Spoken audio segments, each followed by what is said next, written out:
monsters of all kinds have captivated the human race for centuries.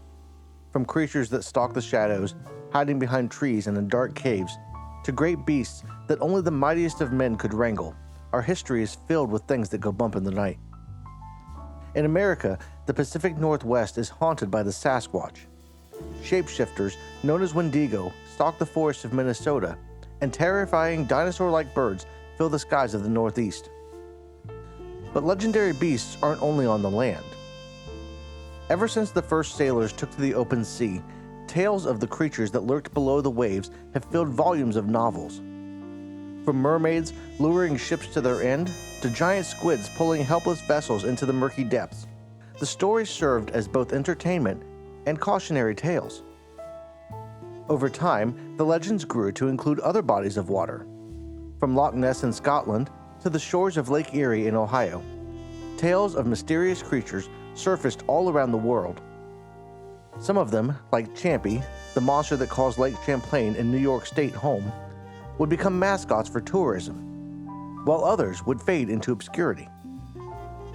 It's easy to dismiss reports of these creatures, sometimes described as leviathans or even compared to the ancient plesiosaurus, as nothing more than misidentification or even outright hoaxes. But what if there really is something lurking below the waves? Today, we're stepping back in time to the 1870s to look at a case of one potential river monster.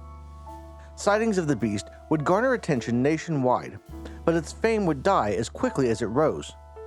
Now, nearly a century and a half later, the few who've actually heard the story are left to wonder, what did dozens of people actually witness in the fall of 1877?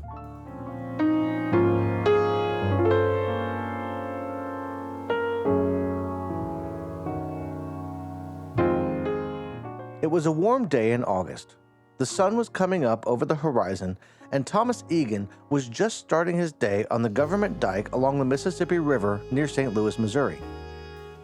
Staring out at the river and taking in the view of the cloudless sky over the murky water, he spotted something odd floating nearly 40 feet away from where he stood. At first, he wondered if his eyes were playing tricks on him.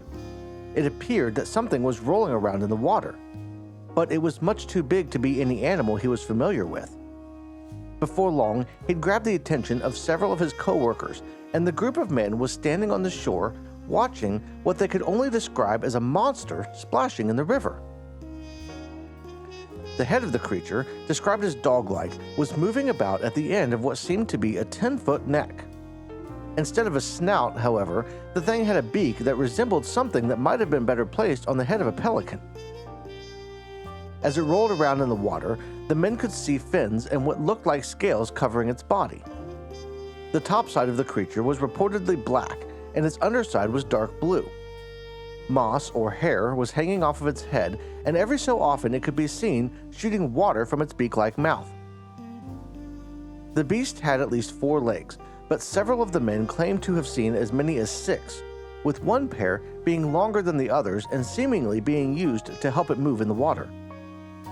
As they watched, it seemed to be aware of the gathering crowd. It would occasionally stop moving and look toward the shore, as if trying to figure out what all the fuss was about. The crowd of men kept growing, and before long, some were questioning whether the thing was dangerous. Not wanting to take any chances, one of the workers made his way to a nearby home and managed to secure a gun, planning to shoot the thing. He wouldn't get the chance, though, as it would disappear below the surface for good before he returned. Of course, a story as sensational as this couldn't go untold, and it wasn't long before a reporter for the St. Louis Globe-Democrat was on site and interviewing witnesses. Some of the men swore the beast was a massive sea serpent, more than 70 feet long, resembling something out of a myth. Others swore it was an incarnation of the devil himself, making his presence known as some kind of warning or omen. Some of the witnesses seemed more grounded, however, claiming that the thing was no more than 30 feet long at the largest, and saying that it looked more like a large alligator. Whatever the thing truly was, the sighting of it would spark the imagination of many locals, and word would spread over the coming weeks that a monster was living in the Mississippi River.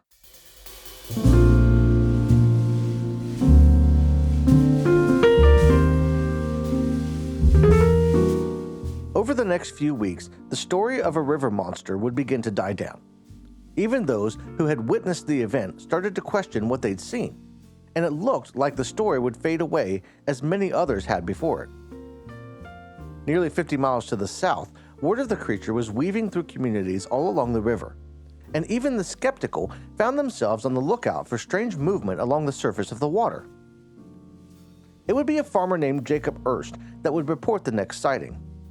He was riding his horse along a path that followed the riverbank, enjoying the late summer weather and making his way home when an odd sighting caught his eye. At first, he thought it was a large log, maybe from a fallen cottonwood tree. As he moved closer, however, he saw that the object moved, and quickly he realized it was alive. Caught up in the excitement, he turned his horse and raced to the nearby neighbor's house, relaying what he'd seen and convincing the neighbor to join him back at the riverbank. The man brought along his 2 grown sons and several guns, prepared to fight the beast if necessary. Arriving back on the site, the group found the animal still resting on the shore, soaking up the sun and napping the afternoon away. They estimated it was around 70 feet long and said it closely matched the description of the thing that the workers on the dike had seen. As they approached, the monster didn't seem to notice them. Even the sound of the horses, agitated and hopping around, didn't grab its attention. After moving the horses back far enough that they wouldn't be spooked, they decided on a plan. Creeping closer to the creature, they began yelling and trying to get his attention. When that didn't work, one of the men fired a shot that appeared to hit the thing before bouncing off and landing in the water. Through all of this, the beast barely moved, only adjusting its body slightly as if trying to get more sun. Thinking they would be safe to move up the beach towards the creature, the group of men clambered over the hill they'd been using as cover and made their way to the sandy shore, getting within 30 feet of the thing before it finally recognized their presence. Without warning, the monster rolled over and turned its head in their direction. Unsure of its intention, the men opened fire, aiming everything they had at whatever part of the thing they could hit. As they fired, it rolled over once more and let out a loud cry, before finally rolling onto the water and disappearing below the surface. Waves showed where the creature was for a moment, but before long the water had churned to a point where they weren't sure where it was. Before long, they were convinced the thing had left the area and they started trying to gather evidence of the encounter. Inspecting the site, the men discovered what looked like blood, indicating that they had hit something for sure. A larger group of men would gather at the beach over the next several hours, trying to find any further sign of the beast, but nothing turned up.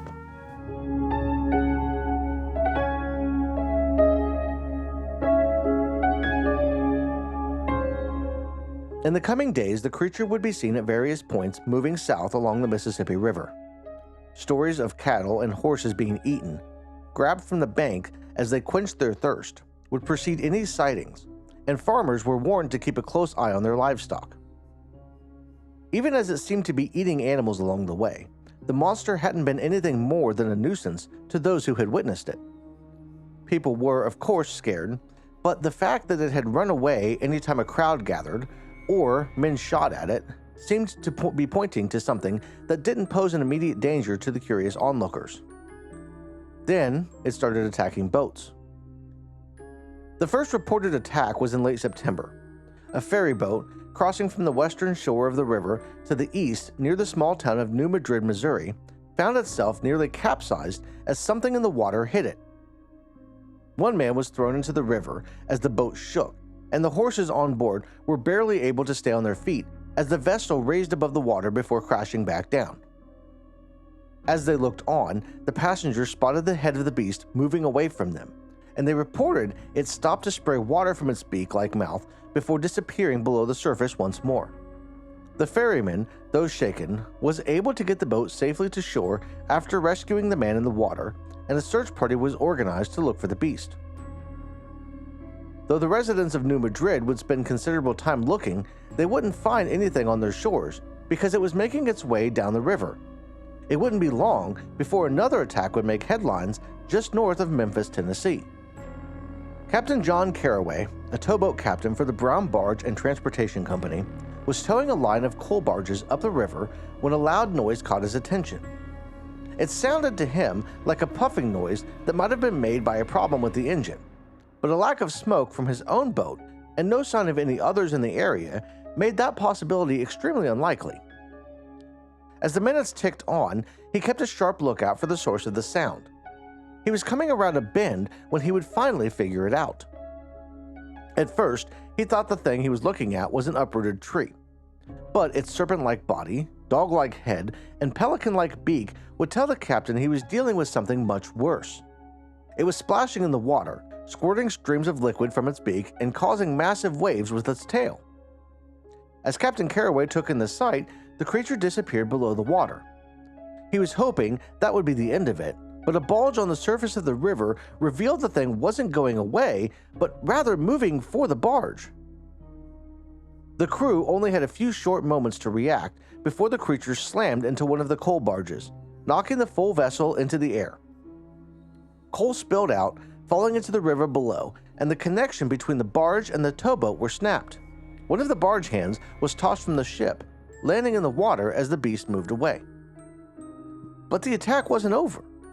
The monster turned abruptly, raising its massive head out of the water and roaring before diving back below the waves and making its way toward the barge once more. Using its massive beak, the thing managed to put a hole in the side and push the barge nearly 100 feet downstream. Apparently satisfied with its work, the beast finally dived back below the surface and swam away. Captain Carraway quickly rescued the soaked deckhand and steered the towboat closer to the wrecked barge to assess the damage.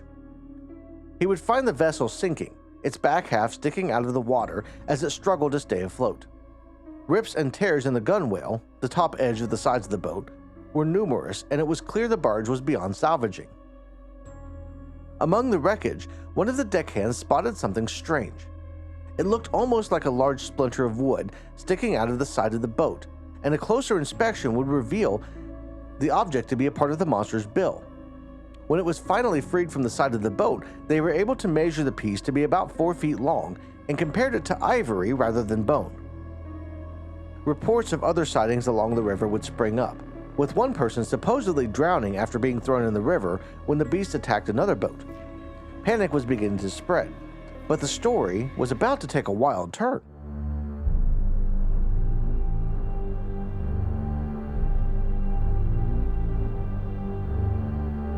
Though the creature seemed to be moving south, the next and final sighting would happen back north near St. Louis.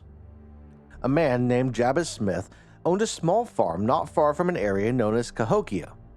It was a warm and sunny day, late in September or early in October, when he sent his son Johnny to retrieve their bull from a nearby pasture. The task itself would have been pretty routine, and probably wouldn't even have been remembered if not for what Johnny found as he tried to corral the bull. He was approaching the animal slowly, waving a stick at it and trying to determine how rowdy it might be, when a noise from outside the fence caught his and the bull's attention. It was a low growl, almost like something a predator would make before attacking. Not wanting to find out directly what the thing might be, Johnny retreated back to the entrance of the field, hiding behind the fence and watching for any sign of movement from the area where he'd heard the noise. Before long, the hideous head of a monster would emerge from the other side of the field. As prior sightings had mentioned, it looked like that of a dog, with the bill of a pelican sticking out of its front end. Before the boy could fully process the scene, the beast sprang into action. Jumping over the fence, its snake-like body was in the field and heading straight for the bull in the blink of an eye. The bull readied for a fight, standing its ground and waiting for the attacker. As Johnny watched, the beast and the bull collided, a cloud of dust erupting from the spot. For a while, Johnny couldn't even see what was happening through the cloud, though he could hear roars coming from both combatants as they fought. A brief glimpse of one or the other could be seen as they moved, but it would be several tense moments before anything other than the occasional claw or horn was seen. As the dust swirled, the monster could be seen whipping its tail around, a pointed claw at the end acting as a spear. The bull would dodge each attempt, lunging away at the last possible second each time. Just as Johnny was starting to think that the bull wouldn't be able to dodge many more attempts, the beast swung its tail harder than ever. But this last swing would be the beginning of the end of the battle. The spear missed the bull by inches, penetrating a nearby stump instead. Unable to pull its tail out of the stump, the beast chased the bull in circles. Round and round they went, both attacking when any opening presented itself, until the beast found itself wrapped in a knot. Realizing the battle was lost, the monster yanked hard on the tail that was anchoring it to the earth, freeing the end from the stump. As the bull came in for another blow, the beast suddenly revealed a pair of enormous wings that had previously appeared to be nothing more than extra legs and set off into the air. Over the treetops it flew, smashing branches and roaring as it made its way back toward the mighty Mississippi. A great splash could be heard in the distance as the thing retreated below the current of the river. Satisfied and worn out from the battle, the bull turned to the boy, and the pair made their way back to the farm. The tale would be relayed to the boy's father, who shared it with a neighbor, eventually drawing the attention of newspapers and scientists who were anxious to see the site of the battle. One scientist, a Professor McHauser from the Cahokia Archaeological and Zoological Society, visited the area just days after the battle. He noted a stench in the air that resembled that of a common skunk, and said that the most likely culprit, based on the conditions of the area and scratch marks on the back of the bull, was a hybrid of a pterodactyl and a plesiosaurus. As unlikely as that combination is, or was, it seems clear that something caused a stir on the Mississippi River in 1877. The question is, what was it?